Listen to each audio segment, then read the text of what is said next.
No. No. No way. No, no, no, no, no, no, no. Hell no! There is no way in hell that I am reviewing you.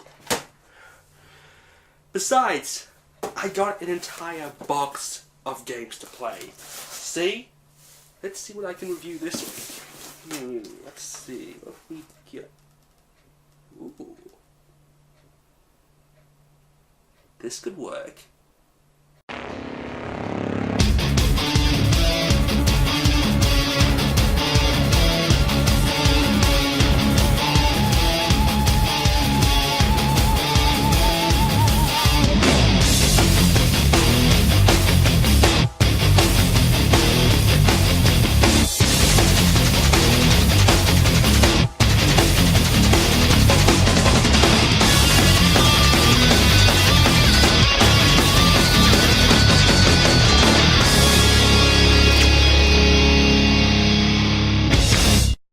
After the success of survival horror games like Silent Hill and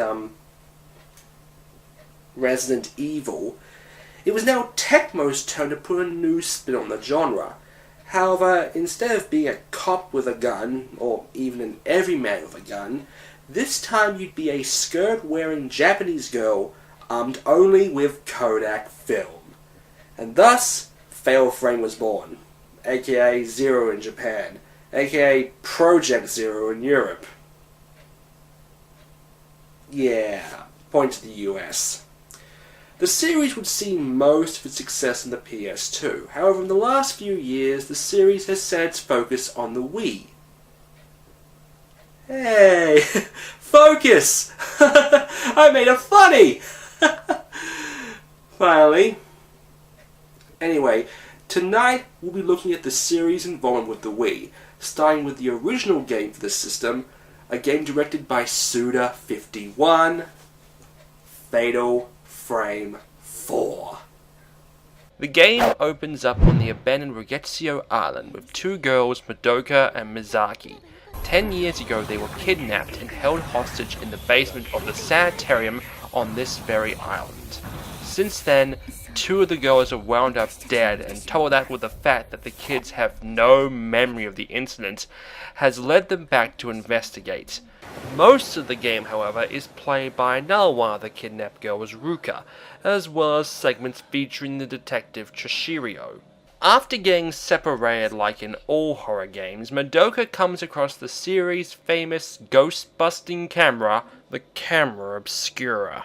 Using the camera, you are able to defeat the evil spirits that haunt this abandoned sanitarium. The best strategy is actually letting the ghosts come as close as possible. If you flash it at the right time, you can conduct a fail frame, which allows a combo of shots. And whenever you defeat a ghost, you hear its final mode on the Wiimote speaker in all its low-grade quality. Being a powerless girl in a haunted building can prove to be very intense. Hell, even the parts where the detective had its moments. The feeling about slowly reaching for a door on item just fills you with dread. There are also parts of the game where you can catch harmless ghosts as you wander around the building. There are 233 in total. Unfortunately, there are times when the ghost appears suddenly and you don't have enough time to react and get the photo. And once the ghost is gone, it's gone for good. The Wii controllers work fine. Unfortunately, the flashlight can only be moved up and down. I remember when the Wiimote was first revealed, we saw a scene of using the Wiimote like a flashlight, which makes this just that more disappointing. Plus, you have to shake the Wiimote to turn around, which can be unresponsive at times. But using the Mote to aim the camera, however, works a treat. My only real gripe is that there's no option for classic controller. At the end of the day, Fatal Frame 4 is a damn good game, and it was hard for me to put it down, which makes its current situation that much more depressing. 4 years after Fatal Frame 4 was released in Japan, it has still yet to see a localization in the US or Europe. Now, you'd think this would be a no-brainer. I mean, this isn't exactly a new untested IP like Xenoblade, or a bad selling IP like, sadly, Earthbound.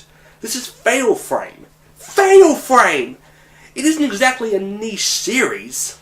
What makes this even more puzzling is that recently Nintendo purchased co-ownership of the publishing rights. That's right, Nintendo owns Fatal Frame. And you thought Bayonetta was a shock. So why no localization? Well, actually, the reasoning behind it may make sense. After its release in Japan, reports started coming in on numerous glitches, including ones that would break the game. Not to mention a bug that caused 6 of the spirits in the 233 spirit list to not be able to get recorded. Now, from what I've read, Nintendo requested Tecmo to fix the bugs for the anticipated US release, with Tecmo fitting the bill. And Tecmo was either unable or unwilling to do the fixes, and because the Wii can't patch games like the PS3 and 360, the US and Europe localizations were cancelled. But fortunately, we now live in a time where gamers have taken a "if you won't give it to me, I'll get it myself" attitude. A fan translation patch for the game was released in 2010. While it will work on an official copy of the game, it does require that your Wii be jailbroken and running the homebrew channel. Naturally, I can't tell you how to hack your Wii, but a quick Google search will show you how. But fortunately, in 2012, in at least Europe, we did finally get some Fatal Frame for the Wii. A remake of Fatal Frame 2, known in Europe as Project 02 Wii Edition. The game focuses on twins Miyu and Mayu, and once again one of them wanders off. This one, however, has a bum leg. Our protagonist can't keep up with a girl who has a bum leg. Yeah, she's doomed. Unlike in 4, which focused on a single building, Fatal Frame 2 was about a lost, haunted village. The story focuses on a failed ritual concerning twins that doomed the entire village. I found that compared to Fatal Frame 4, the pacing of this one was significantly slower, plus the camera controls felt looser than they did on 4. The Wii version of 2 also contains a new feature introduced in 4 called Ghost Hands. On occasion, when reaching out for an item, a ghost hand will come out and grab you, invoking you to shake the Wiimote or release the A button in time. The problem with FF2 is that it's used too often to the point where you can easily just release the A button at the right time to avoid it. However, the sound effects in the game fills me with as much dread as 4 does, especially when peeking behind something.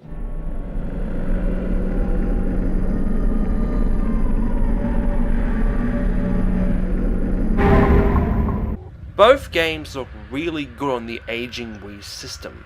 This is probably helped with the fact the short range of the torch allows for an easier draw distance, as well as having lower grade textures not pop out as much. However, I do have a serious complaint about both games. In the end, battling the ghosts are not as difficult as you'd expect. Most of the time after getting flashed, the ghosts simply disappear and then reappear going along the same path. This can prove tedious at times and is the exact opposite of what is needed in a horror game. And while we're on the comparison train, let's compare it to the original on the PS2. I gotta be honest, before the game came to the Wii, I actually had never played a Fatal Frame game. So, let's check it out. It's clear from the opening cutscene that the Wii version is definitely superior. As for the gameplay, guys, could you remove the Wii part, please?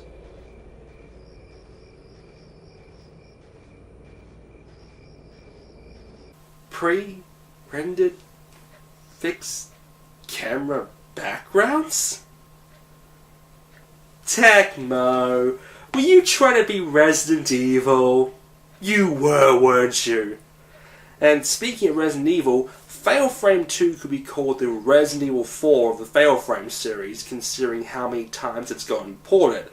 Alongside the PS2 and the Wii version, there's also an Xbox version. Let me get a copy.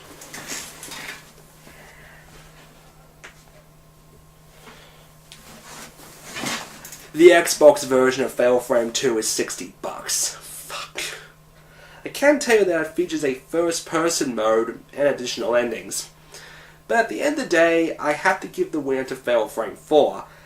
I just found myself getting drawn into it more than Fatal Frame 2, which makes it more depressing that it never got released outside of Japan.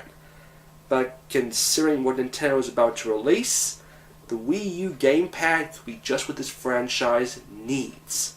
A franchise with an incredibly weird concept. I mean, capturing spirits and revealing secrets using a camera?